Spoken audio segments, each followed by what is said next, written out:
कुंडलिनी शक्ति क्या है तथा कैसे 7 चक्र भेद के ये शक्ति सहस्रार में शिव और शक्ति को एक किया जा सकता है। कृपया इस पर विस्तार पूर्वक चर्चा करें। प्रश्न पूछा है शालीन प्रवीण।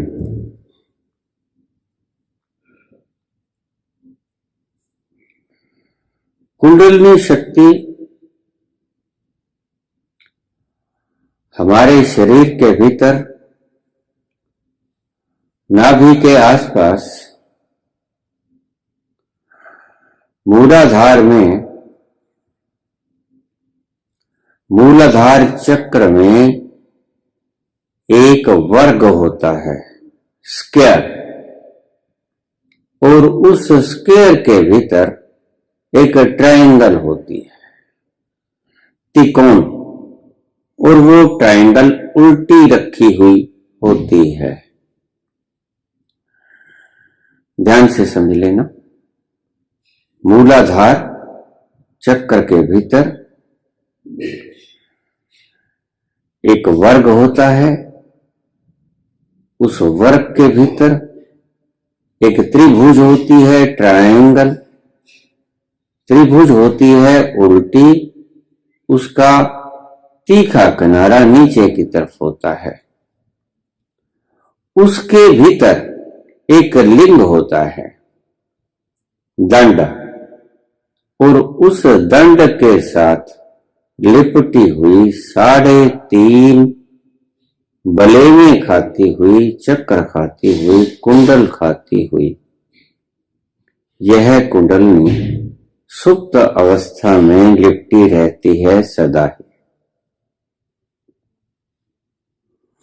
घुमावदार होने के कारण इसका नाम कुंडलिनी रखा गया।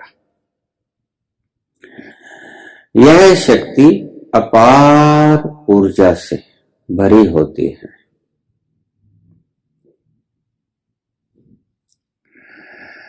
हमारे शरीर के अंदर नाभि के थोड़ा सा नीचे 72,000 नाड़ियां, 7 चक्र और 10 तरह की वायु होती है। 72,000 नाड़ियों में 72 नाड़ियां प्रमुख होती हैं, और 72 नाड़ियों में भी 3 नाड़ियां अति प्रमुख होती हैं। एक एक बात को मैं बड़े आराम से समझा रहा हूं, आप बड़े आराम से समझेंगे। तत्व की बात है, शांति भरे माहौल में सुनने की कृपा करें। 72,000 नाड़ियां मूलाधार के आसपास, नाभि के पास, उसमें से 72 नाड़ियां प्रमुख, और 72 में से भी 3 नाड़ियां अति प्रमुख। ये हमारे मूलाधार चक्र से शुरू होके मेरुदंड में से होते हुए ऊपर सहस्रार तक जाती हैं। ये 3 नाड़ियां हैं, एक बाईं तरफ जाती है, एक दाईं तरफ जाती है। मेरुदंड के भीतर सर्पाकार, जैसे सर्प टेढ़ा मेढ़ा होकर चलता है, उस अवस्था में ये जाती हैं। मूलाधार चक्र से मेरुदंड में से गुजरती हुई एक बाएं एक दाएं, और ये जाके समाप्त होती हैं हमारे त्रिनेत्र के दाएं और बाएं, इस जगह के ऊपर चलती हैं। मूलाधार चक्र से इडा पिंगला इनका नाम है। एक को सूर्य नाड़ी कहते हैं, दहने को, जो यहां पर आकर समाप्त होती है। यहां तीसरा नेत्र, यहां इडा समाप्त हुई, यहां पिंगला समाप्त हुई। ये दोनों नाड़ियां चलती हैं हमारे मूलाधार चक्र से। मूलाधार चक्र से चलकर पीठ में से, मेरुदंड में से होती हुई एक दाएं बाएं, ये दोनों जहां समाप्त हो जाती हैं। ये है इनका अंतिम स्थल। इसको सूर्य नाड़ी,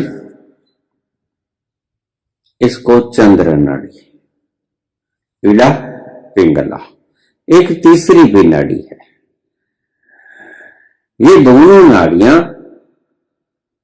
सर्पाकार अवस्था में चलती हैं, ऐसे टेढ़े होकर मेरुदंड के भीतर से आके यहां समाप्त हो जाती है।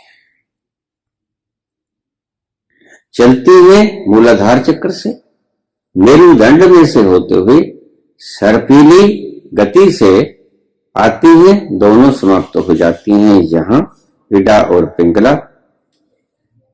एक को कहते हैं सूर्य नाड़ी, दूसरे को कहते हैं चंद्र नाड़ी। सूर्य नाड़ी गर्म होती है, चंद्र नाड़ी ठंडी होती है। सूर्य नाड़ी पुरुषत्व से भरी होती है, चंद्र नाड़ी अस्त्रित्व से भरी होती है, अस्त्रैण स्वभाव होता है उसका। अब ये दो नाड़ियां आपको समझ आ गई। तीसरी नाड़ी इनकी बिल्कुल बीच में से जाती है, उसको कहते हैं सुषुम्ना नाड़ी। निकलती वो भी मेरुदंड में से है और मेरुदंड में से होती हुई वो समाप्त होती है हमारे सहस्रार में, जिसको हम कपाल भी कहते हैं, दशम द्वार भी कहते हैं। यहां पर आकर समाप्त हो जाती है। अब आपको समझा गया होगा इडा पिंगला सुषुम्ना, ये 7 चक्र सुषुम्ना के भीतर। चक्र तो 6 हैं, 7वां चक्र नहीं है। सहस्रार चक्र चक्र नहीं है, वो तो अंतिम पड़ाव है जहां तक पहुंचना है। उसको कहते हैं शिव रूप। सहस्रार को शिव रूप कहते हैं। चक्र 6 है। मूलाधार, स्वाधिष्ठान, मणिपूरक, अनाहत, विशुद्ध, आज्ञा। मूलाधार चक्र जननेन्द्रिय के भीतर 2 अंगुल दूर गुदा और जननेन्द्रिय के बीच में स्थित होता है मूलाधार चक्र। और उस मूलाधार चक्र में एक वर्ग होता है, वर्ग में उल्टी त्रिभुज होती है, ट्रायंगल। उस त्रिभुज के भीतर एक लिंग होता है, उस लिंग के आसपास सर्पाकार रूप में लिपटी हुई 3.5 बल खाती हुई वो कुंडलिनी शक्ति होती है। मैंने आपको बहुत सरल ढंग से समझा दिया है।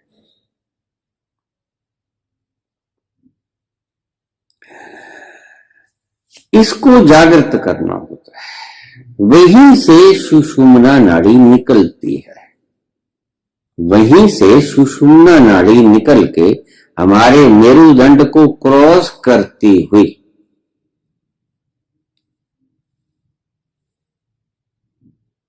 सहस्रार तक पहुंचती है। सभी चक्रों का भेदन करती हुई कुंडलिनी शक्ति सुषुम्ना के भीतर से गुजरती हुई सबसे पहले वो भेदन करती है मूलाधार चक्र का, फिर भेदन करती है स्वादिष्ठान का, फिर भेदन करती है मणिपूरक का, फिर भेदन करती है अनाहत का, फिर भेदन करती है वो विशुद्ध चक्र का और सबसे आखिर में भेदन करती है आज्ञा चक्र का। भेदन करती हुई मिल जाती है जाकर सहस्रार में। इस कुंडलिनी को पार्वती रूप भी कहते हैं। ये पार्वती सहस्रार को हम शिव रूप कहते हैं, पार्वती को हम शक्ति रूप कहते हैं, शिव शक्ति। शक्ति शिव में जाके समा जाती है और वो शिव शक्ति का मिलन हो जाता है। ये है सारी प्रक्रिया कुंडलिनी के जागरण की। लेकिन इस कुंडलिनी का मुंह सुषुम्ना नाड़ी के अंदर फंसे कैसे? बस सारी क्रिया ये है। मैं आपको थोड़ा समझा देता हूं। देखिए, अब इससे आप समझ जाएंगे। ये कुंडलिनी शक्ति का मुख है। ये सुषुम्ना और ये कुंडलिनी। कुंडलिनी को सुषुम्ना के भीतर फंसाना है। ये ऐसे। फिर से समझ लीजिए।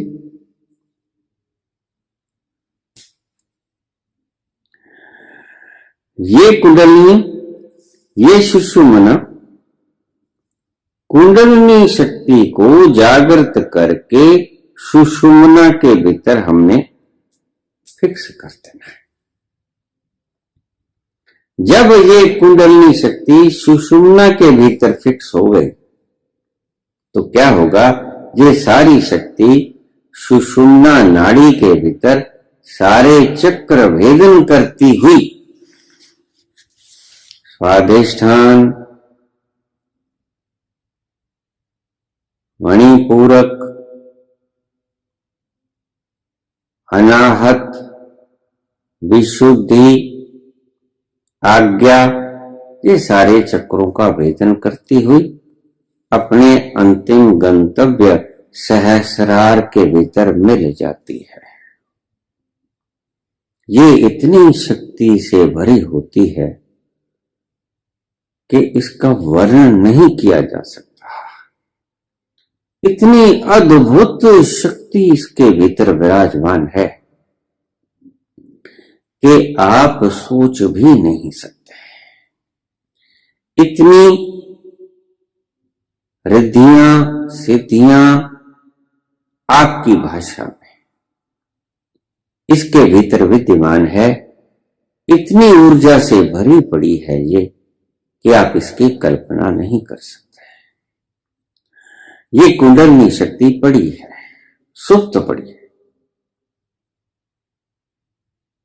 अगर इसको जागृत कर लिया जाए तो इससे इतनी भयंकर ऊर्जा पैदा होगी कि उस कुंडलिनी शक्ति को, जो सुषुम्ना नाड़ी हमारे मूलाधार से शुरू होकर मेरुदंड में से गुजरती हुई सातों चक्रों में, 6 चक्रों में से निकलती हुई हमारे सहस्रार में पहुंचती है। जब कुंडलिनी शक्ति जागृत हो जाती है तो कुंडलिनी शक्ति को, जागृत शक्ति को हमें सुषुम्ना के भीतर वो मिल जाती है, जैसे मैंने आपको समझाया था। ये कुंडलिनी शक्ति जागृत हो गई, ये सुषुम्ना का मुख है, इसके भीतर ये प्रवेश हो गई। उसके भीतर वो सारी ऊर्जा मेरुदंड में से होती हुई सभी चक्रों को भेदती हुई, वो चक्र भेदेगी कौन कौन से? सबसे पहले मूलाधार को भेजेगी, फिर स्वाधिष्ठान को भेजेगी, फिर वो मणिपूरक को भेजेगी, फिर भेजेगी वो अनाहत, विशुद्धि और फिर आज्ञा चक्र को भेजती हुई सहस्रार में लीन हो जाएगी। यहां पड़ा है शिव, इसको हम कहते हैं शक्ति। शिव शक्ति का हुआ मिलन। आपको मेरी दृष्टि से समझ आ गई होगी। फिर भी समझ न आए तो आप मुझसे पूछ सकते हैं।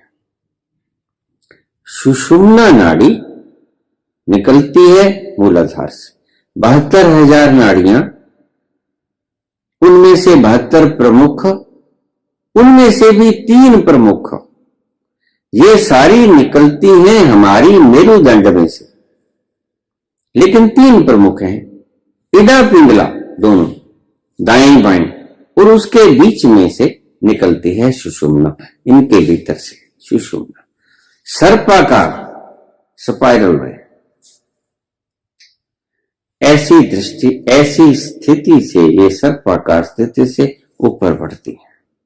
ऊपर बढ़ती बढ़ती ये सारे चक्रों का भेदन करती हुई मूलाधार, स्वाधिष्ठान, मणिपूरक, अनाहत, विशुद्धि, आज्ञा को भेदन करती हुई ये मिल जाती है सहस्रार में, मिल जाती है सहस्रार में, हो जाता है मिलन शिव और शक्ति का।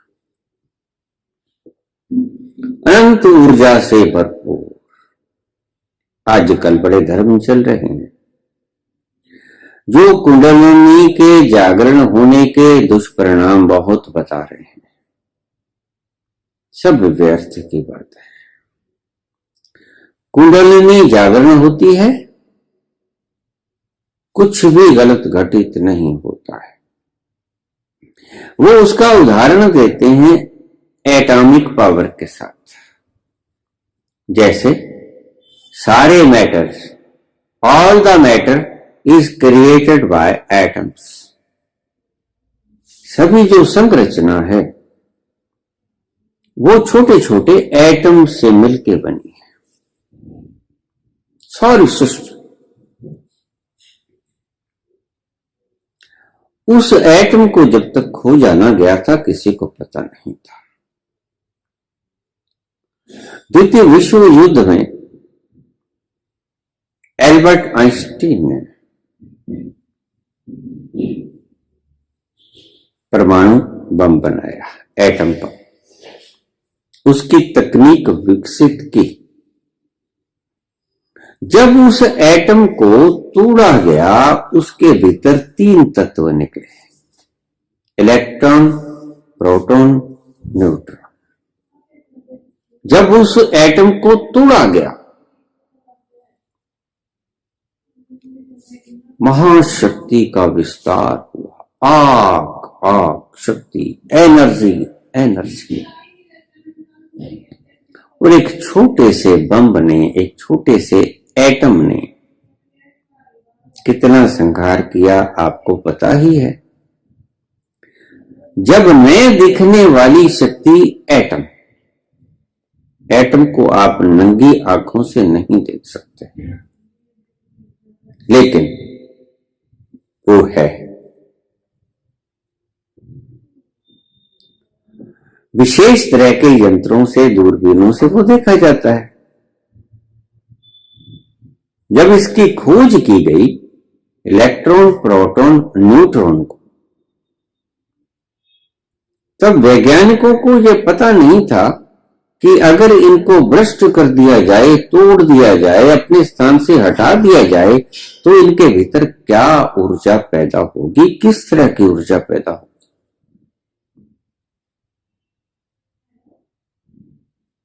उसको तोड़ा गया तो भयंकर ऊर्जा पैदा हुई। भयंकर ऊर्जा पैदा होने से जब 2 बम, एक हिरोशिमा, एक नागासाकी, जो दोनों शहर जापान के भीतर थे, द्वितीय विश्व युद्ध में अमेरिका द्वारा ये दोनों बम इन दोनों शहरों पे गिराए गए और लाखों लोग पलक झपकते ही मर गए। भस्मीभूत हो गई वो जगह। इतनी रेडिएशन फैली वहां कि आज भी वहां अपंग बच्चे पैदा होते हैं। इतनी खतरनाक इसकी रिएक्शन है। लेकिन अगर इसको आप हठ योग की प्रणाली से गलत मलत तरीके से गुरु के सानिध्य के बिना जागृत करोगे तो हो सकता है ये आपको नुकसान पहुंचा दे। मैं इसको जागृत करने का जो फॉर्मूला इजाद किए है, मैं उसके द्वारा ही इसको जागृत करने की विधि आपको फिर से समझाऊंगा।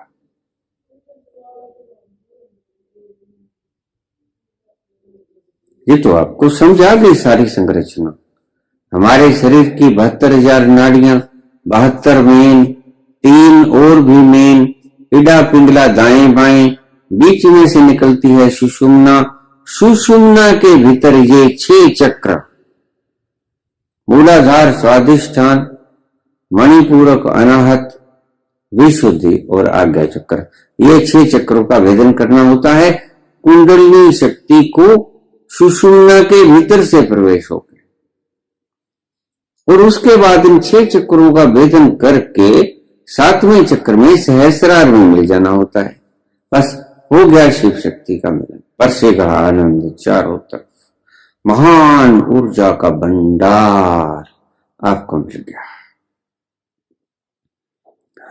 आनंद की परम ऊर्जा का भंडार आपके पास। लेकिन हम इसको हठ योग से जागृत नहीं करें। हम इसके किसी प्रकार के भी दुष्परिणामों से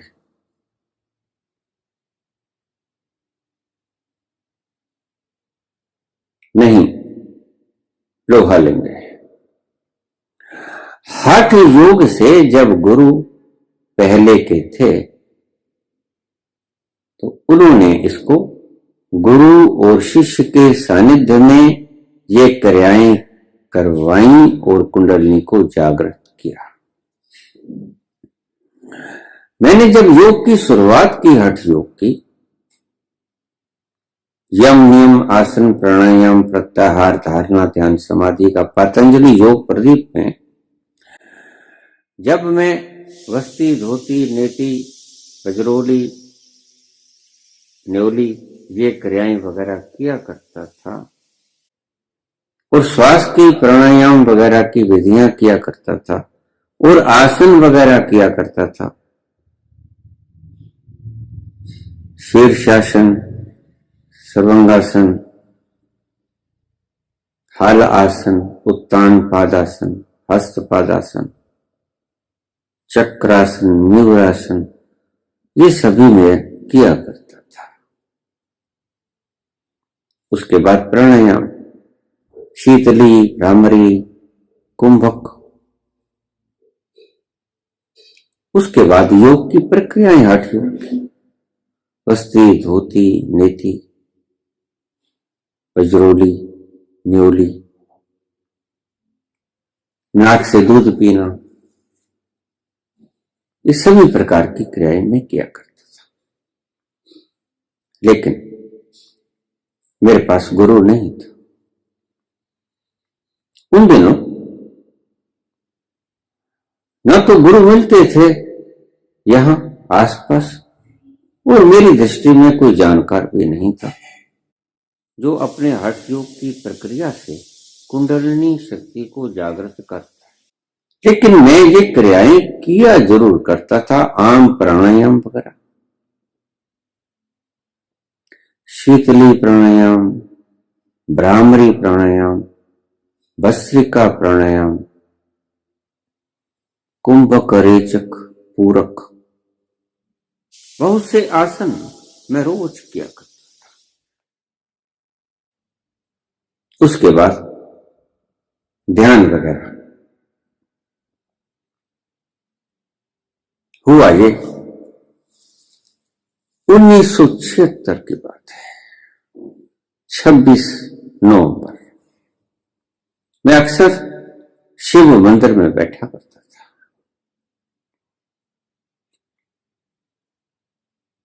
हठ योग से कुंडलिनी शक्ति को जागृत करने का पागलपन मेरे दिमाग में भी सवार था।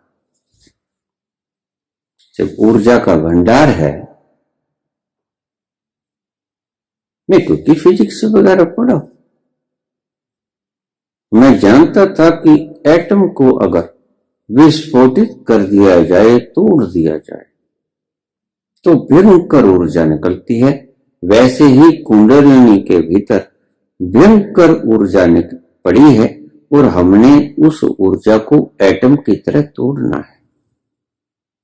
जब वो ऊर्जा खुल जाएगी, कुंडलिनी अपना मुख खोल लेगी, तो उसको सुषुम्ना के भीतर से प्रवेश करा के उस ऊर्जा के द्वारा षट चक्र भेदन, 6 चक्रों का भेदन करा के हम 7वें चक्र में जहां पहुंचाना है, ये चक्र नहीं, ये तो लक्ष्य है।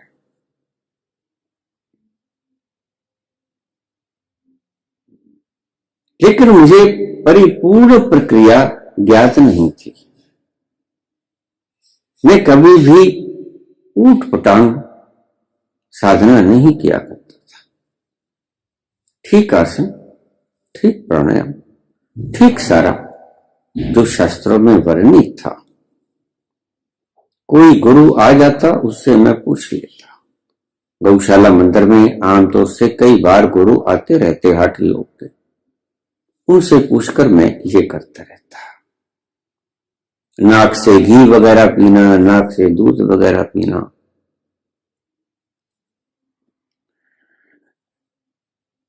मैं बैठा 26 नवंबर का दिन, करीब कोई बजे होंगे 10:30 दिन के। अचानक मेरे सामने महायोगी शिव प्रकट हुए। उन्होंने मुझे जो क्रिया बताई, मैं उसको क्रिया योग का नाम दे देता हूं। जो आप सबको मैंने सविस्तार समझाई है। उन्होंने मुझसे कहा कि कुछ और करने की आवश्यकता नहीं। वस्ती, धोती, नेति, न्योली, बजरोली, किसी भी तरह का ये बंध लगाने की, जालंधर बंध, मूल बंध, उड्डयन वगैरह किसी तरह की जरूरत नहीं है। कोई आपस में प्राणों को मिलाने की आवश्यकता नहीं है। मैं आपको एक परम आसान सूत्र बता देता हूं।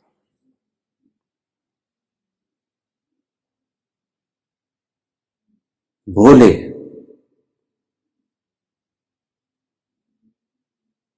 अपना भोलापन बरसा गए। आप क्रिया योग का ये अभ्यास किया करो। उसी दिन से मैंने 2000 श्वास रोज डेली लेना शुरू कर दिया। जैसे आपको वीडियो के भीतर मेरे चैनल के हैंडलर, कंट्रोलर रोहित ने बताया, सही तरीका है। उसमें फेफड़ों को पूरा भर लेना है और पेट को भी भर लेना है। जब आप पेट को श्वास से भरोगे तो वो कुंडलिनी के ऊपर आघात करेगी, चोट मारेगी हल्की हल्की। वो कहते हैं कि 100 सुनार की, 1 लोहार की। हमने लोहार की चोट नहीं मारनी। हठ योग की चोट लोहार की चोट है,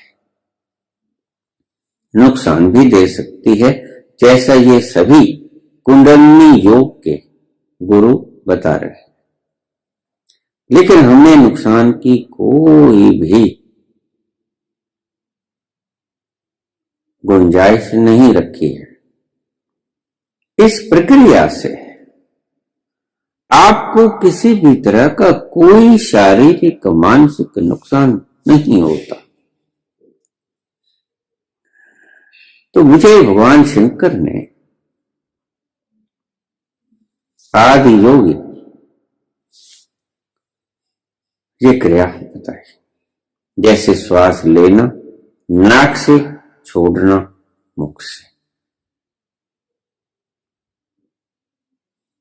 आपको फिजिकल रूप से रोहित ने वीडियो में समझा दिया है। अगर फिर भी आपको समझ ना आए तो मैं फिर अपने चैनल कंट्रोलर से कह दूंगा, क्योंकि वो रोज ऐसी क्रिया करते हैं, तो आपको फिर से समझा देगा कि ऐसे क्रिया करनी है।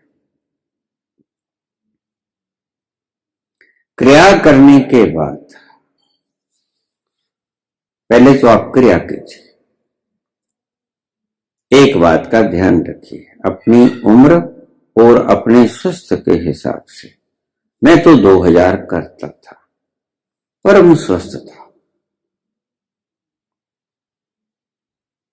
अच्छी खुराक खाता था। इसमें कुछ फायदे के लिए कि आपका सहायता हो जाए, मैं आपसे थोड़ा बताऊंगा। नमक बिल्कुल कम खाना है। मैं तो बिल्कुल ही नहीं खाता था। मुझे तो 20 साल हो गए मैंने नमक नहीं खाया।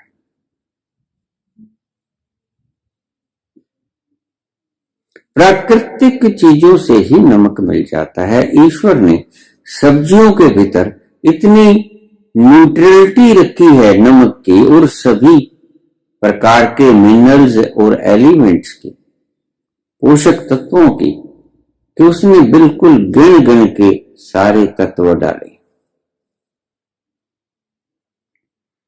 आपको एक्स्ट्रा से बाहर से मसाले वगैरह डालने की जरूरत नहीं है।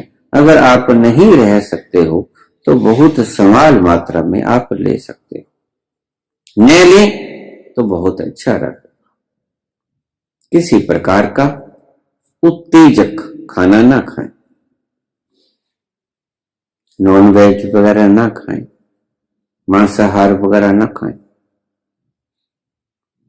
साधारण खाना खाएं, पौष्टिक। मैं अक्सर दूध ही पीता था, उन दिनों में भी सिर्फ एक रोटी खाता था, दूध पीता था। मुद्दतों से मेरा आहार दूध ही रहा है, आज भी। आपने क्रिया योग की वो क्रिया जो मैंने आपको समझाई, श्वास क्रिया,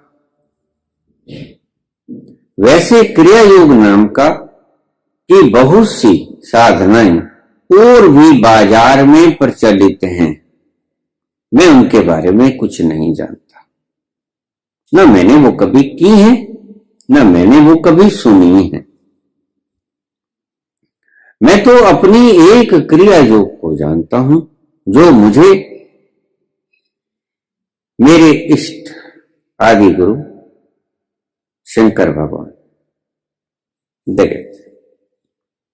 हूबहू आपको मैंने वर्णन कर दिया है।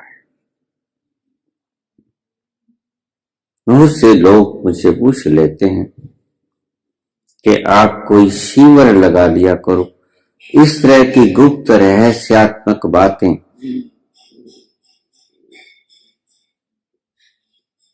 ओपनली नहीं बतानी चाहिए।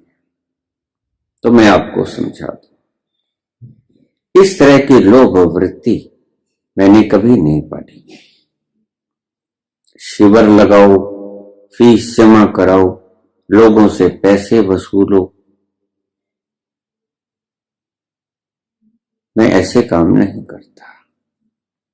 मैं आपको शुद्ध ज्ञान देता।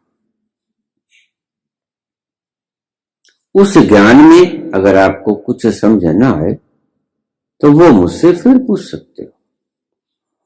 बहुत से लोग मुझे फिजिकल दर्शन करना चाहते हैं, बात उनकी ठीक है।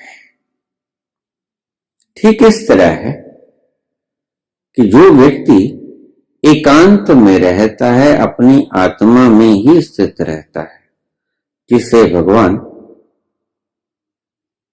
अपने आप में स्थित होना, स्थिति प्रज्ञता कहते हैं, उसके भीतर से कुछ ऐसी रेंज निकलती है और एनलाइटेंड पर्सन एनलाइटमेंट के वक्त इतना लाखों करोड़ों अरबों टन की क्वांटिटी अपने स्टोर में जमा कर लेता है, ओरा में दूर दूर तक फैल जाती है।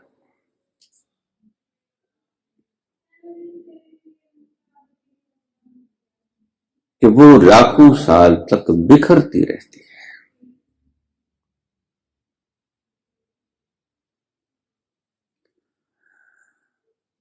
मैंने न कभी शिविर लगाया है,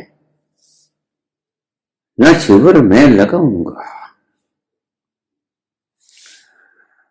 फिजिकली जो मुझे मिलना चाहते हैं उनकी इच्छा तो ठीक है, अगर ऐसे व्यक्ति के संपर्क में बैठा जाए तो अति लाभ होता है। ऐसे व्यक्ति के संपर्क में तो अगर वो मृत भी हो जाए तो भी उसके संपर्क में बैठा जाए तो बहुत लाभ होता है आध्यात्म के मार्ग में। इसीलिए हमने सन्यासियों को दफन किया, जलाया नहीं। क्यों? क्योंकि उनका एक एक बाल तक, ये बाल जो बढ़ाने का रवाज चला था सिख धर्म में, उसका और कोई कारण नहीं था। एनलाइटनमेंट के समय में जब बाबा नानक को एनलाइटनमेंट हुआ, 3 दिन तक वो नदी के भीतर रहे, बरसता रहा बरसता रहा बरसता रहा। उनका रुआ रुआ उस शरीर को पी गया, रुआ रुआ उस शक्ति को पी गया।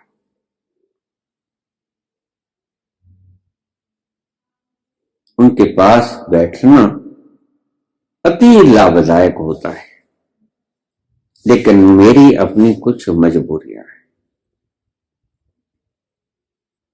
जनता आज पश्चिमान है, मैं जानता हूं उनका दर्द। चारों तरफ लुटेरे बैठे, जिसकी वजह से मुझे ये चैनल स्टार्ट करना पड़ा। वो जानते हैं नहीं जानते हैं विवाद का विषय है, मैं इस पर किसी तरह की कोई बहस नहीं करूंगा। लेकिन मैं जैसा जानता हूं आपको ज्ञान दे रहा हूं, उसकी एवज में आपसे कुछ नहीं मांगता। अगर आपका दिया जल जाएगा, आपका दिया रोशनी बिखेरने लगे, जोत से जोत जलाते चलो, प्रेम की गंगा बहाते चलो। अगर ऐसा हो जाए, मेरा देश, मेरा विश्व तो कल्याण हो जाए।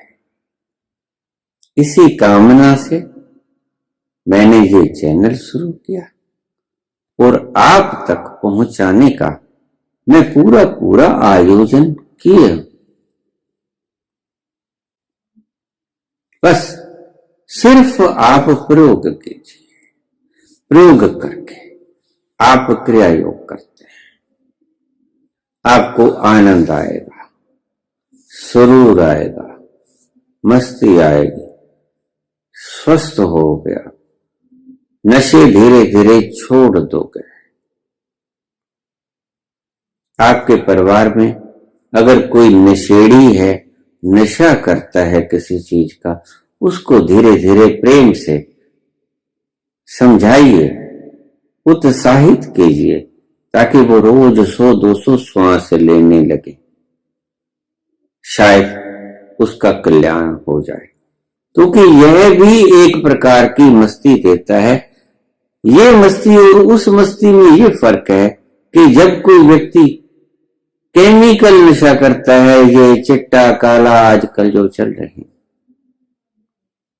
वो शरीर को विकृत कर देते हैं, भीतर से खोखा कर देते हैं, खोखला कर देते हैं, तुम बीमारियों से ग्रस्त हो जाते हो। लेकिन ये नशा, जिनमें नशे जहान थे, उतर जान प्रभात, नाम कुमारी नानका चढ़ी रहे दिन रात।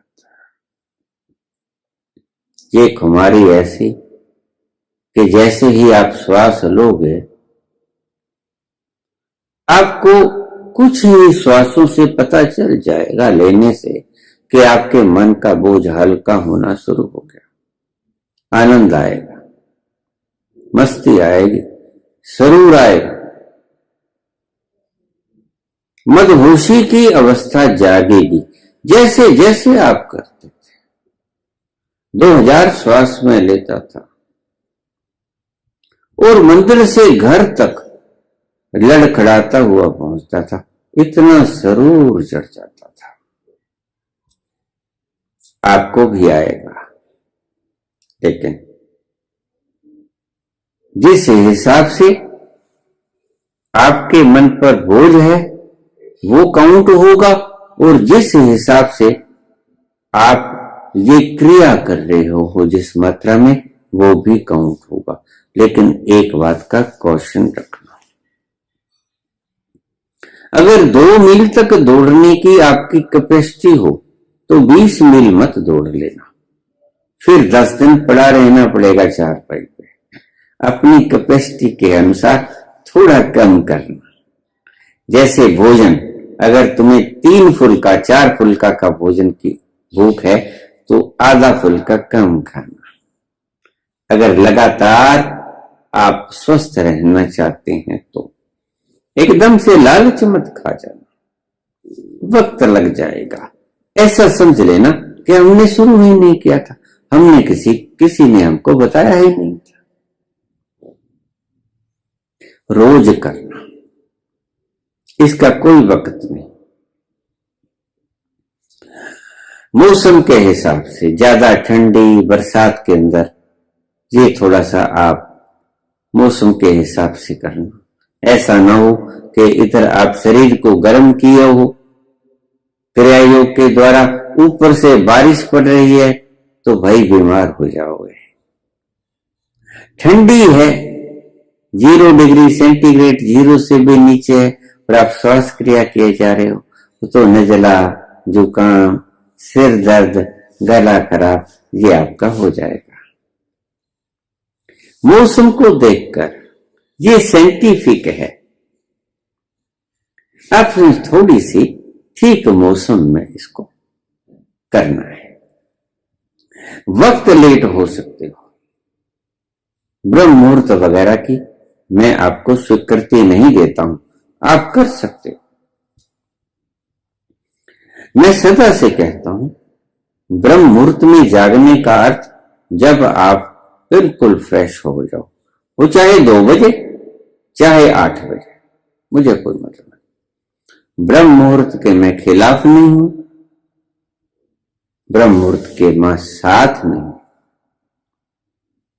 मैं नींद पूरी चाहता हूं। जिस घड़ी आपकी नींद पूरी हुई, वो 6 घंटे से हुई, वो 10 घंटे से हुई, ये आप देखोगे। नींद पूरी करके उठना और उसके बाद आप रोजमर्रा के कामों से निवृत्त होकर इस क्रिया को करना।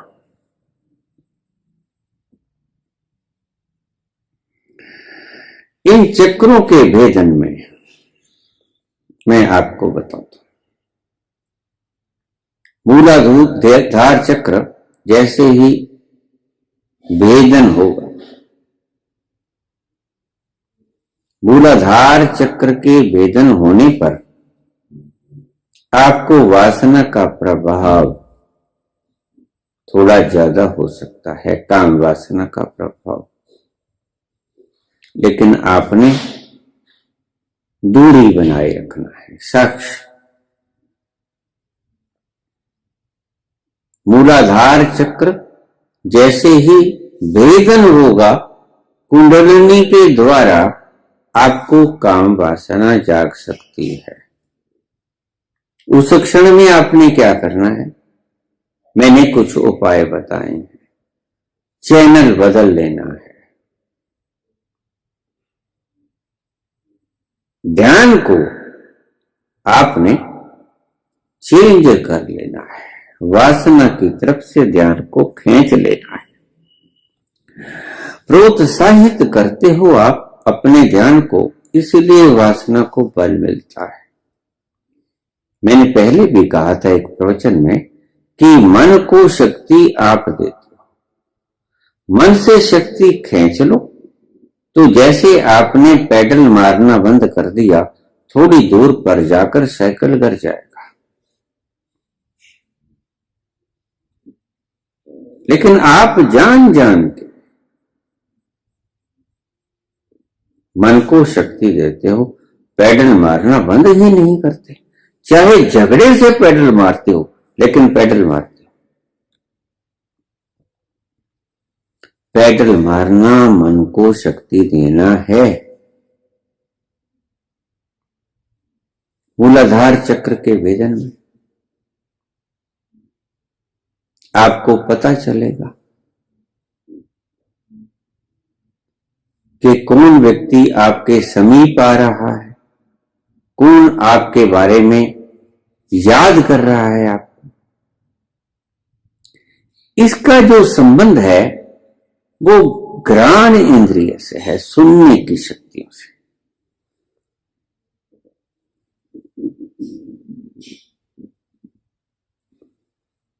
सुनने की शक्ति से मूलाधार चक्र जब भेदन होता है तो घ्राण शक्ति आपकी बढ़ जाती है,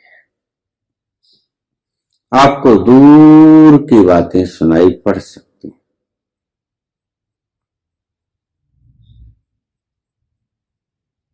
उसके बाद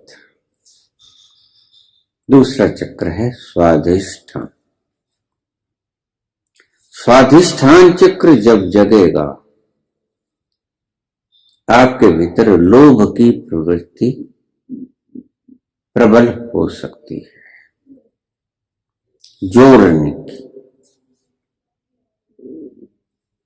जोड़ बचा लो, सावधान रहना है, इन प्रवृत्तियों से बचना है। लोभ, पापा बाज न होवे कट्ठी, मोया संग न जावे। सो इस लोभ के पीछे चल नहीं पड़ना है। जैसे मूलाधार में वासना के प्रति पीछा नहीं करना है, वैसे ही स्वाधिष्ठान में लोभ इकट्ठा करने की प्रवृत्ति का पीछा नहीं करना है। बस जरूरत तक ही महदूद रहना है। लक्ष्य तुम्हारा ये होना चाहिए। स्वाधिष्ठान के बाद आता है मणिपूरक। मणिपूरक करीब करीब हमारी नाभि, पहले तो मैंने बताया आपको गुदा और लिंग के बीच में करीब करीब बिल्कुल बीच में जो स्थान है वहां मूलाधार चक्र है, उससे 2 उंगल ऊपर स्वाधिष्ठान है, और हमारी नाभि के बिल्कुल पैरेलल मेरुदंड में पीछे सुषुम्ना के भीतर मणिपूरक है। जब कुंडलिनी शक्ति उस मणिपूरक चक्र को काटती है तो आपको दूरदर्शन की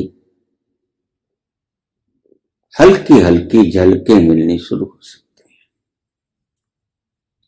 स्वप्न के द्वारा। जैसे कोई स्वप्न में आपको स्वप्न आ गया कि फला व्यक्ति आ रहा है, वह स्वप्न नहीं होगा, वह आने वाली घटना होगी जो आपको पहले स्वप्न में पता चल जाएगी और आप देखोगे कि वह व्यक्ति आ जाएगा आपके पास। सबसे पहले मूलाधार वासना, फिर स्वाधिष्ठान लोभ, स्वाधिष्ठान के पास आ जाया मणिपूरक। मणिपूरक में आपको दूर दर्शन की शक्ति मिल सकती है, दूर श्रवण मूलाधार में,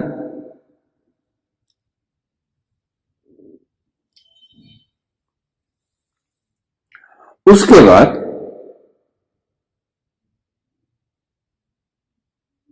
स्वाधिष्ठान। जैसे स्वाधिष्ठान जागृत होगा आपके भीतर लोभ जगेगा और उस लोभ की पूर्ति के लिए आपको आर्थिक कमाई कैसे करनी है उसके ढंग भी उजागर हो जाएंगे, चाहे स्वप्न से हो जाए, चाहे जागृत में आपके विचारों के भीतर वो चीज प्रस्थापित हो जाए।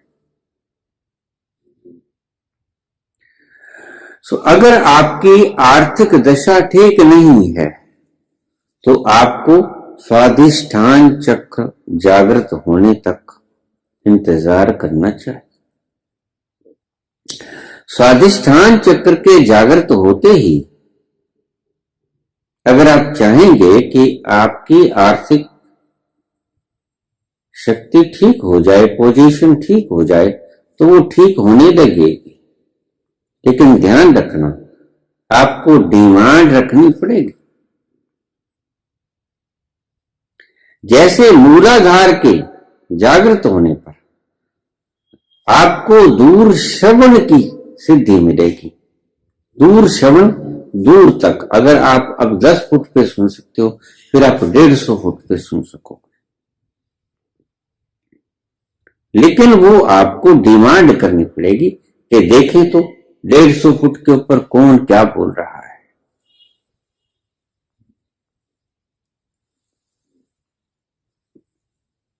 फिर आपको समझाएगी।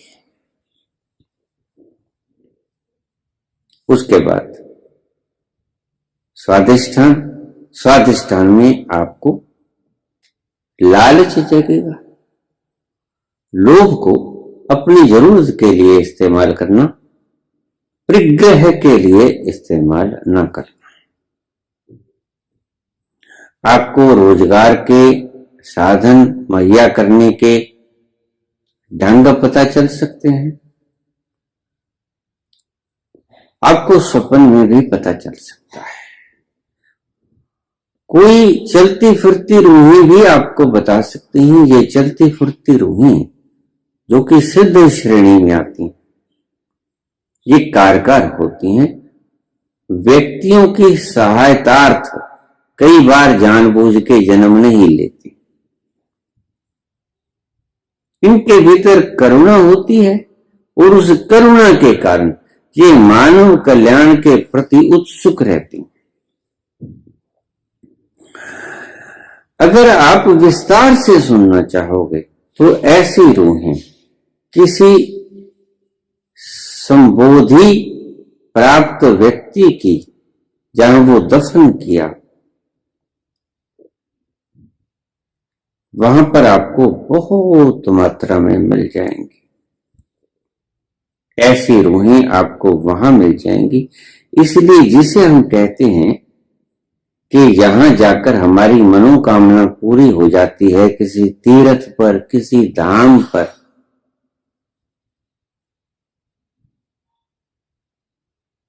वहां पर करुणामयी आत्माएं बहुमात्रा में विचरण करती रहती हैं, ये आप पक्का समझ लेना। क्योंकि जहां भी आप जाते हो, किसी धाम पे जाते हो, किसी तीर्थ पे जाते हो, वहां मिट्टी की मूर्ति होती है, संगमरमर की मूर्ति होती है। संगमरमर की मूर्ति में कोई बल नहीं होता। आप संगमरमर की मूर्ति को प्रणाम करके वापस आ जाते हो। आप समझ लेते हो कि मेरी इच्छा मैंने बोल दी, भगवान ने सुन ली, लेकिन भगवान ने नहीं सुनी। मूर्ति न सुनती है, ना तीर्थ सुनता है। ये बात समझिए, ये गहरी बात है। आप जितने भी धामों में जाते हो, जो प्रसिद्ध हैं, प्रचलित हैं, वैसे अगर मुझसे पूछोगे तो आज शायद कुछ धाम बचे हों जहां आदमी की इच्छा पूरी होती है, अन्यथा बाकी धाम लुप्त हो गए। कुछ धाम हैं जो बचे हैं, लेकिन सभी गायब हो गए हैं, बाकी सभी गायब हो गए। वहां जाने का कोई अर्थ आज नहीं।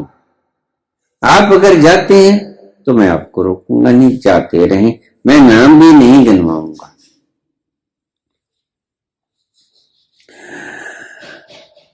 ये थी स्वादिष्ठान की बात। स्वादिष्ठान के बाद मणिपूरक। स्वादिष्ठान में आपको धन की प्राप्ति, गड़े हुए खजाने वगैरह पता लग सकता है। स्वप्न में आपको स्वप्न आ सकता है कि फला जगह, क्योंकि पिछले जमानों में, हमारे बुजुर्गों के जमाने में बैंक वगैरह, ये मुथूट वगैरह नहीं हुआ करते थे, तो सोना हमारे बुजुर्ग दबा के रख देते थे, किसी घड़े में, किसी टोकनी में, किसी पात्र में।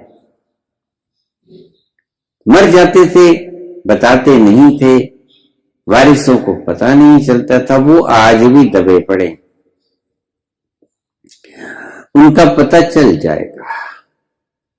हमारे जहां ऐसे, मेरे शहर में कुछ केस हुए हैं और उन लोगों ने निकाले हैं, नाम नहीं लूंगा, पता सबको है। क्योंकि गड़ा हुआ खजाना सरकार का होता है, नियमानुसार अगर देखा जाए तो। लेकिन बहुत वर्ष बीत चुके हैं उन बातों को। आज प्रसंगवश मुझे बोलना पड़ा तो मैंने बोल दिया।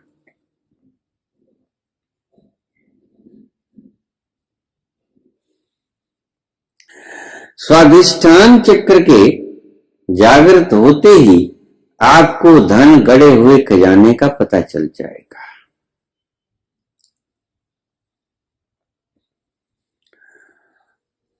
आपको स्वप्न में भी पता चल सकता है कि फला जगह गड़ा हुआ खजाना पड़ा है। कुछ अदृश्य आत्माएं भी आपको बता सकती हैं। तो मैं तीर्थों की बात कर रहा था, धामों की बात कर रहा था, तो वो आपकी जो इच्छा है वो धामों के ऊपर या ऐसी मज़ारों के ऊपर जिसमें कोई एनलाइटेंड पर्सन दफन है, बहुतायत में ये शुद्ध आत्माएं जो मनुष्यता की सेवा करने को हर वक्त तत्पर रहती हैं, वो व्यक्ति की व्यथा को अक्सर दूर कर देती हैं अगर आप वहां जाके नमन करोगे तो।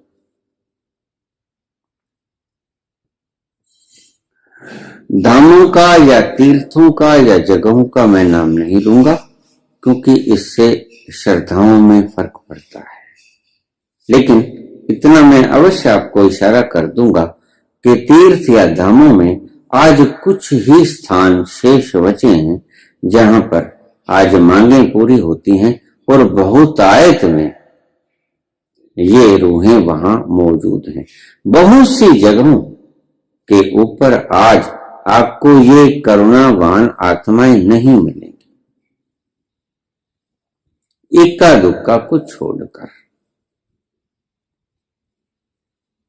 मणिपुर में आपके मन में प्रश्न उठने शुरू हो जाएंगे, तार्किक मन होना शुरू हो जाएगा।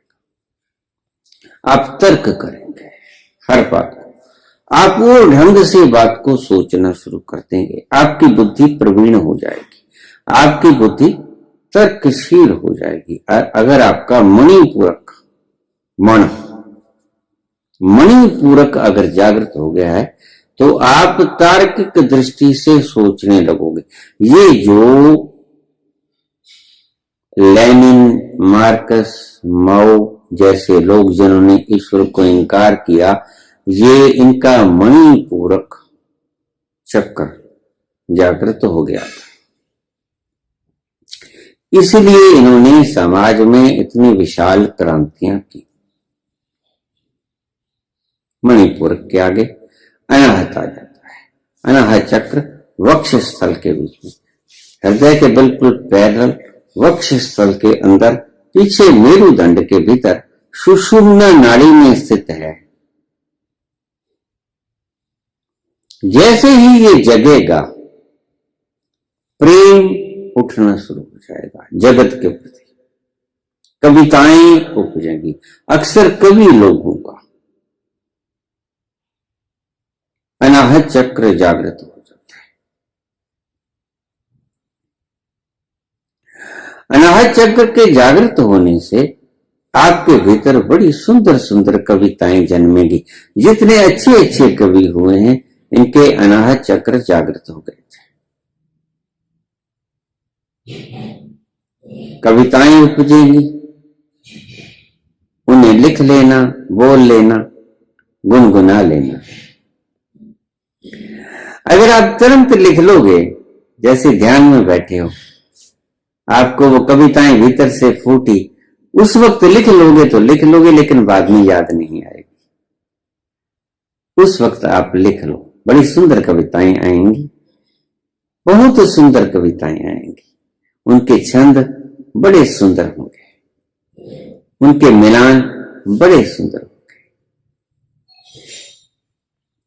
प्रेम से युक्त तुलसीदास ने इसी चक्र के खुलने पर रामचरितमानस का लेखन शुरू किया था। 77 वर्ष की उम्र में उनका अनाहत चक्र जाग गया था। अनाहत चक्र के जगने के बाद उन्होंने श्री रामचरितमानस का लिखना शुरू किया। उस वक्त उनकी उम्र 77 साल की थी। कविताएं, छंद, चौपाई, दोहे, गायन, ये सारी प्रतिभाएं अनाहत चक्र के जागने से शुरू होती। जितने भी बड़े बड़े कवि सम्राट कालिदास जैसे, इनके अनाहत चक्र जागृत हुए होते हैं। अनाहत में आकर आपको संसार के प्रति एक अजीब सा प्रेम का दृष्टिकोण नजर आएगा। आपको संसार की व्यथा छेड़ेगी, आप संसार की व्यथा से व्यथित होोगे। आपको संसार के प्रति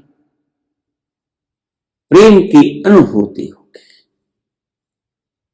अक्सर प्रेमी लोग अनाहत चक्र जागृत हो गए। जितना डीपली जागृत हो जाएगा, उतना ही लैला, मजनू, शेरी, फरिहाद, हीर, रांझा, ये सभी का अनाहत चक्र जागृत हो गया था। अनाहत चक्र के जागृत होने के बाद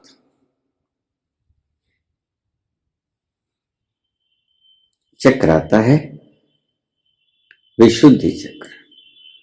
अब समझ जाना,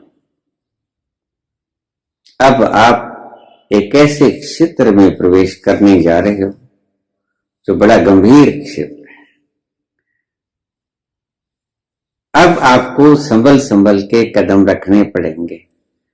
जैसे ही कुंडलिनी शक्ति मूलाधार छेदा, स्वाधिष्ठान छेड़ा, उसके बाद मणिपूरक छेड़ा, फिर उसके बाद उसने अनाहत छेद दिया। अनाहत को छेदने के बाद जैसे ही वो छेदेगी विशुद्धि चक्र को, तो बड़ी अद्भुत बातें होंगी आपके साथ।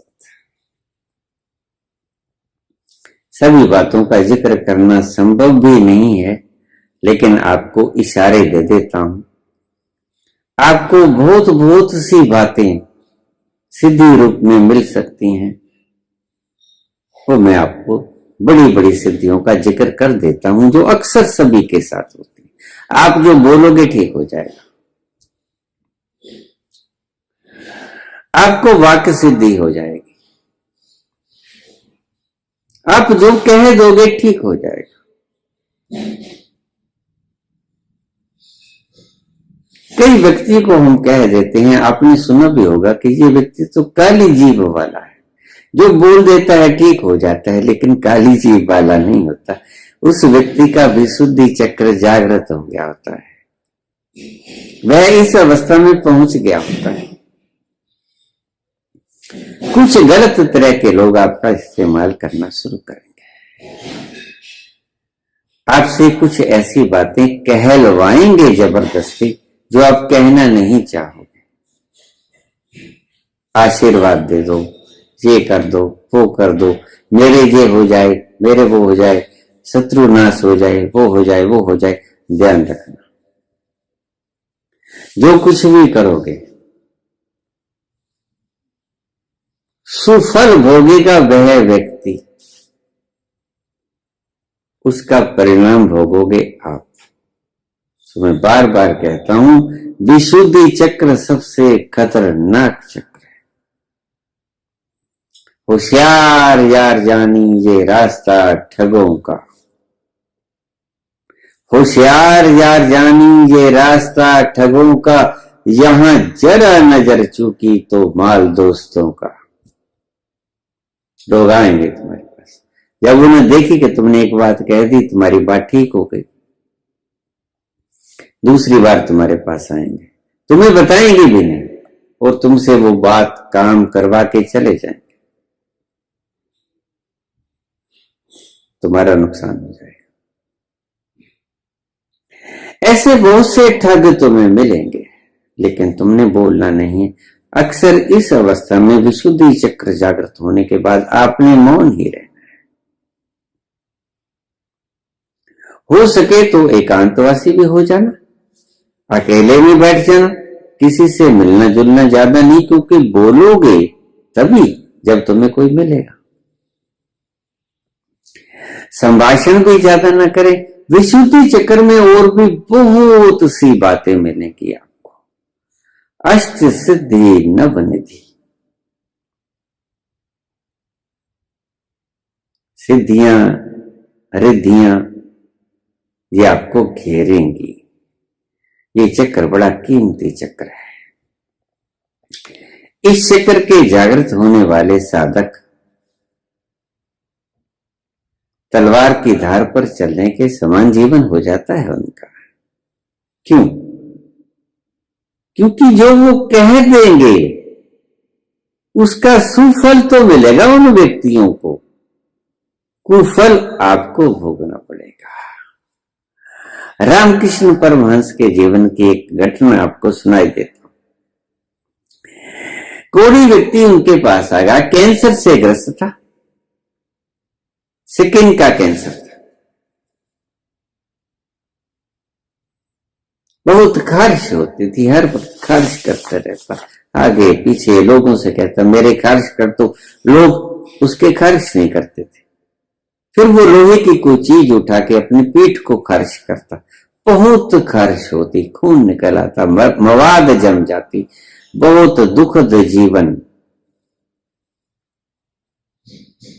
जी पा रहा था।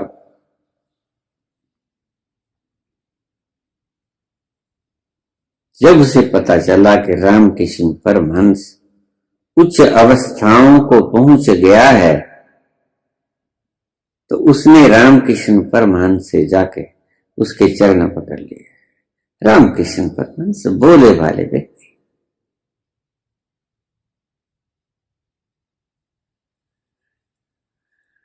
शक्ति पूरी, मन बोला, जाके प्रणाम किया, पैर पकड़ लिए, कहने लगा प्रभु थोड़ा सा मेरी पीठ पर हाथ फेर दो। छाती पर, पीठ पर हाथ फेर दो थोड़ा सा, बहुत खारिश हो रही है, ठीक हो जाऊंगा। किसी और ही लोक में बैठे थे, भाव लोक में ही रहते थे अक्सर रामकृष्ण परमहंस। भावलोक में बैठे थे, मस्ती में, आनंद में। तो व्यक्ति आया, उसने गुहार लगाई और रामकृष्ण परमहंस ने अच्छे से उसके सारे बदन पे हाथ फेर दिया। 24 घंटे भी ना बीते होंगे, उसका कैंसर खत्म हो गया और अंतिम क्षणों में रामकृष्ण को भोगना पड़ा। तो कैंसर, गले के कैंसर के कारण जो मरे वो उसी व्यक्ति का दिया हुआ था जिसका कैंसर उन्होंने खत्म किया था। तो यहां इसलिए मैं कहता हूं कि थोड़ा समझ जाना, ये रास्ते हैं प्यार के, चलना जरा संभल कर। जो एक बार फिसल गया फिर रास नहीं आएगा, कहीं गलती मत कर बैठा।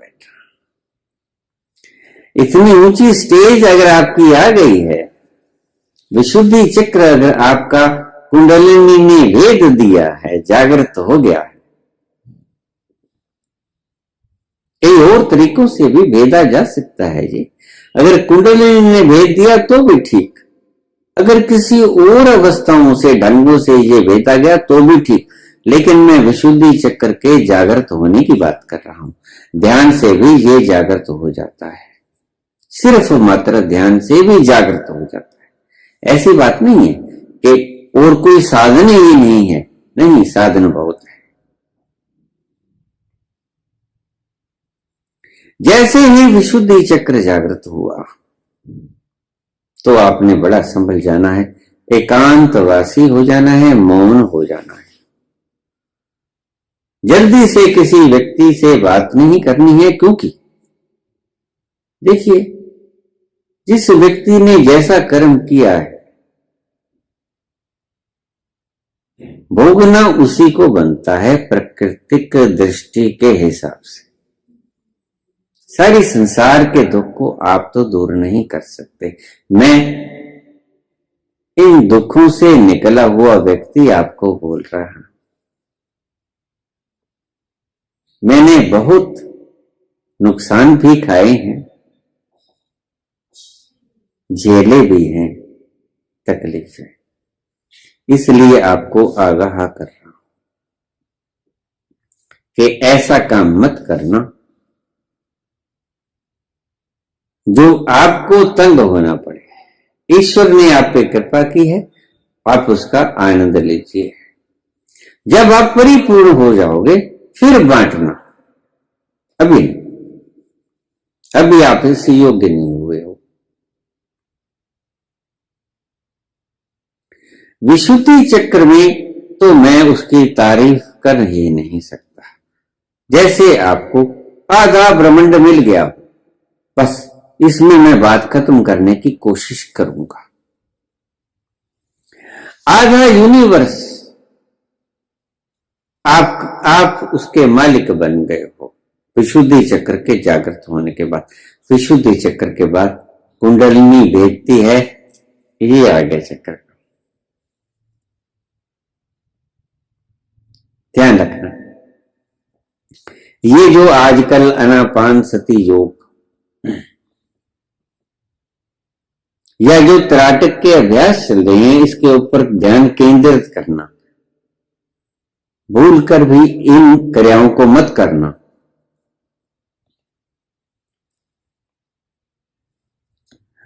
मैं आपको वार्न कर दूं कि त्राटक से और आनापान सती योग से और विपश्यना से, जो विपश्यना बुद्ध ने बताई थी, वो आप करते ही नहीं हो, वो आपको पता ही नहीं। निश्चित ही विपश्यना से लोग पहुंचते हैं, साधक पहुंचता है, लेकिन विपश्यना है क्या, ये आपको पता नहीं है। इसीलिए जो विपश्यना आप करते हो मत करो, जो आनापान सती योग आप करते हो मत करो, जो त्राटक आप करते हो मत करो।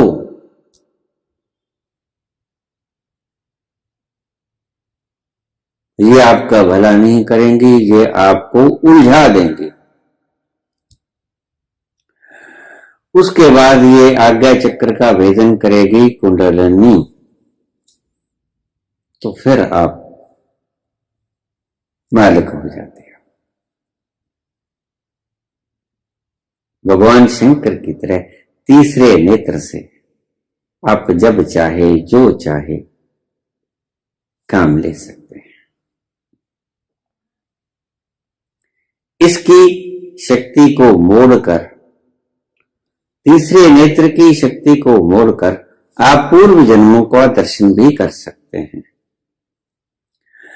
भविष्य की घटनाओं को भी बड़े आराम से देख सकते हैं। वैसे भविष्य की घटनाओं को विशुद्धि चक्र से भी देखा जा सकता है,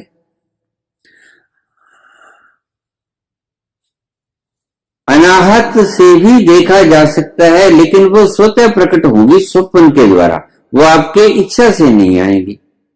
विशुद्धि चक्र से आपकी इच्छा करने से आपके स्वप्न में आ सकती हैं, लेकिन आज्ञा चक्र से तो आप प्रकृति को आज्ञा करोगे और आपको सच सच सामने आ जाएगा। आपकी आज्ञा और आपका कार्य पूर्ण। आज्ञा चक्र का मैं आपको क्या गिनाऊं, इसकी महत्ता तो कोई भी नहीं गा सकता, वेद शास्त्र कोई भी नहीं गा सकता। इसकी महत्ता थोड़े से शब्दों में मैं आपको बता देता हूं कि संसार में वो कौन सी चीज है जो आज्ञा चक्र के जागृत होने के बाद वह व्यक्ति नहीं कर सकता। सिरा मैंने बता दिया। वो भेदन करने के बाद कुंडलिनी यानी कि शक्ति रूपा पार्वती मां दुर्गा, शक्ति रूप कोई भी ले लो, नव दुर्गा में ले लो, सती रूपा में ले लो, किसी और रूपा में ले लो। यही कारण है कि जो हम अष्टमी के दिन कन्या पूजन करते हैं वो शक्ति रूपा से ही करते हैं।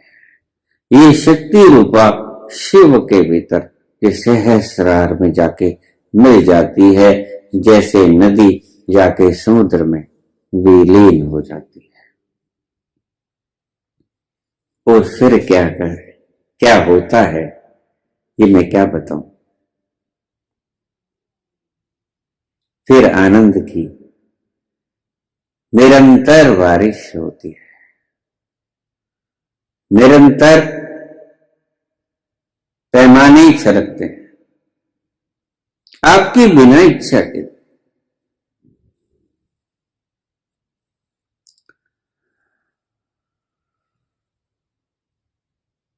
आनंद की घनघोर दशाओं में आप रसास्वादन चखते हुए सदा मस्त रहते हो। इसके साथ जुड़ी हुई एक और भी बात है। 2 ग्रंथियां हैं। वैसे हमारे शरीर में 8 ग्रंथियां हैं।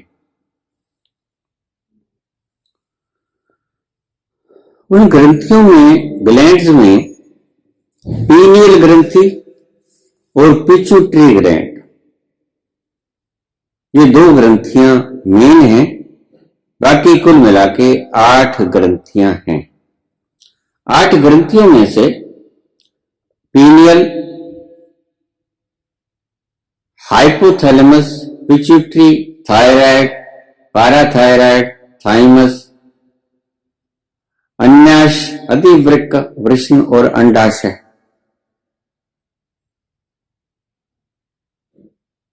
ग्रंथियां तो और भी हैं, लेकिन उनका क्योंकि यहां पर कोई विशेष जिक्र करना अधिमान नहीं रखता है, यहां पर सिर्फ एक ग्रंथि का, पिट्यूटरी ग्लैंड का भी कोई विशेष बात नहीं है, पीनियल ग्लैंड का होता है। जैसे ही कुंडलिनी शक्ति जागरण होती है तो उस ऊर्जा के द्वारा पीनियल ग्रंथि भी जागृत हो जाती है।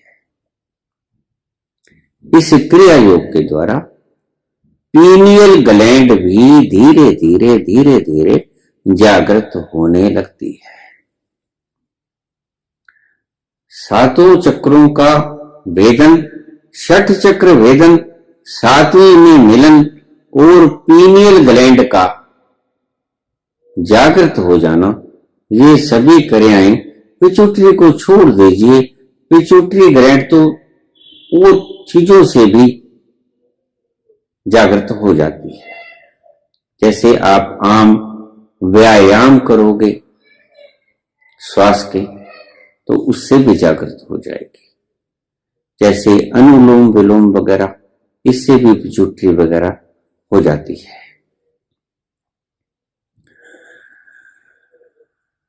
पीनियल ग्लैंड, इसके जागृत होने में भी बड़ा आनंद है, लेकिन ये आनंद उस आनंद से कहीं कम है जो कुंडलिनी शक्ति जागृत होके आपके सहस्रार में प्रवेश करने से आप आनंद को पाते हो, उसका 1000वां हिस्सा भी नहीं है। पीनियल ग्लैंड के जागृत होने से आनंद बहुत मिलता है। अक्सर ये पीनियल ग्लैंड के व्याख्याकर्ता संभोग से उस आनंद की तुलना को करते हैं कि संभोग से ज्यादा, सैकड़ों गुना, हजारों गुना ज्यादा आनंद आता है। लेकिन जब सभी षट चक्र भेदन के बाद कुंडलिनी शक्ति आपके सहस्रार में प्रवेश करती है तो लाखों गुना आनंद आता है। वो पीनियल ग्लैंड के जागृत होने के आनंद को आप अंतरिम आनंद मत मान लेना। किसी भी क्रिया के द्वारा शिव शक्ति का मिलन संबोधि के क्षण आपको प्राप्त हो जाए,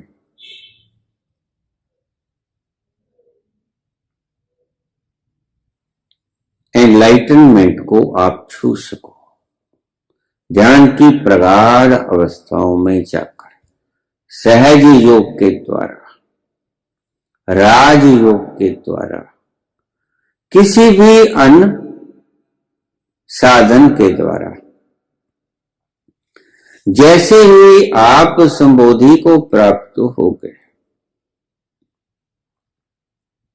वो सभी का आनंद तो सेम होगा, रास्ते अलग अलग है।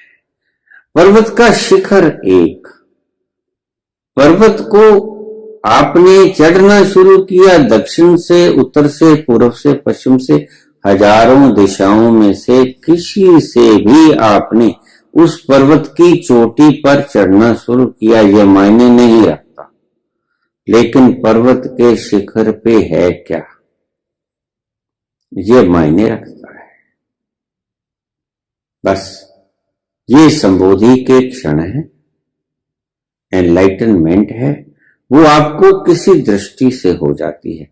कुंडलिनी के द्वारा सभी षट चक्र भेदन करके सहस्रार में विलीन हो जाना और शिव शक्ति का मिलन हो जाना सेम ही घटना है जो एनलाइटनमेंट की घटना है। इनमें कोई भेद नहीं, बातें अलग हैं,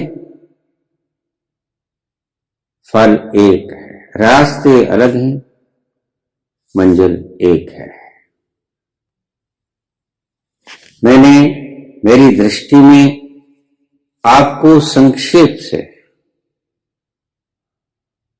वृतांत सारा सुना दिया। मेरी दृष्टि में कुछ बाकी नहीं बचा है। लोग मुझे कहते हैं आप बड़ी मुश्किल से बोलते हैं हमारे भले के लिए, फिर भी कुछ लोग, कोई बात नहीं, आपके कमेंटों का मैं स्वीकार करता हूं। मेरी मुश्किल नहीं है,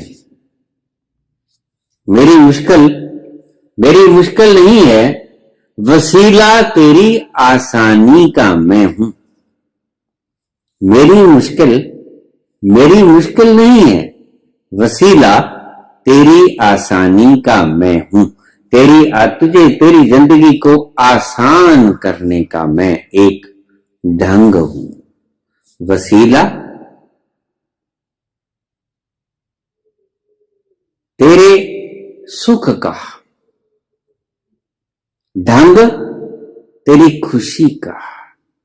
मेरे दुखों को, परेशानियों को मत देखो, देखो कि तुम सुखी होते हो।